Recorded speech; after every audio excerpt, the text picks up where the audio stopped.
কিন্তু বাড়ির পাশে মায়ের কবর, বাবার কবরে 3.5 হাত মাটির কবরের খবর পাওয়া যায় না।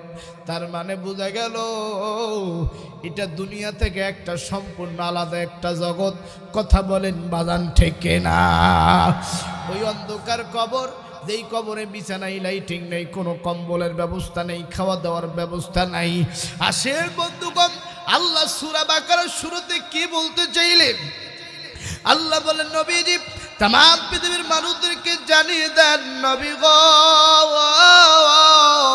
আলিফ লাম মিম।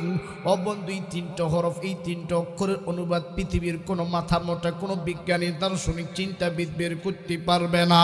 কারণ বন্ধুগণ, এই 3টা অক্ষরের অনুবাদ যিনি জানেন, চিৎকার মেরে বলুন তিনি কে? আর একটু জোরে বলুন না কে?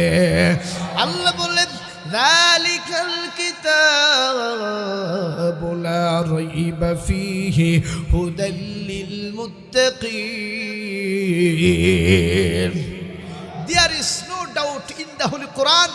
আল্লাহ বলছেন, পৃথিবীতে এমন একটা কিতাব, এমন একটা গাইড আমি আল্লাহ দিয়েছি, যেই কিতাবের মধ্যে ন্যূনতম কোনো সন্দেহ নাই, কোনো ভুল নাই।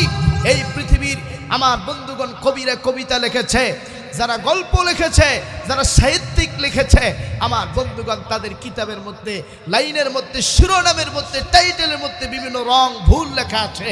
বইয়ের শেষের পৃষ্ঠায় লিখে দেয়, যদি আমার এই বইয়ের মধ্যে কোনো ভুল ত্রুটি লুকিয়ে থাকে এই নাম্বারে যোগাযোগ করবেন, এই নাম্বারে আমাকে বলবেন, আমি সংশোধন হওয়ার চেষ্টা করব। কিন্তু যুবক, এই পৃথিবীতে এমন একটা কিতাব আল্লাহ অবতীর্ণ করেছেন, আমার আপনার জন্য পাঠিয়েছেন, যে কিতাবের মধ্যে ন্যূনতম কোনো ভুল নাই। সে কিতাবটার নাম কি? চিৎকার দিয়ে বলুন, কি নাম? আল কোরআন। কথা বলেন ঠিক কিনা? আজকে যুবকরা কোরআন রিসার্চ করে না, কোরআন তেলাওয়াত করে না। গার্লফ্রেন্ড যদি তাকে মেসেজ করে, সেই মেসেজটা দিনে 3-4 বার পরে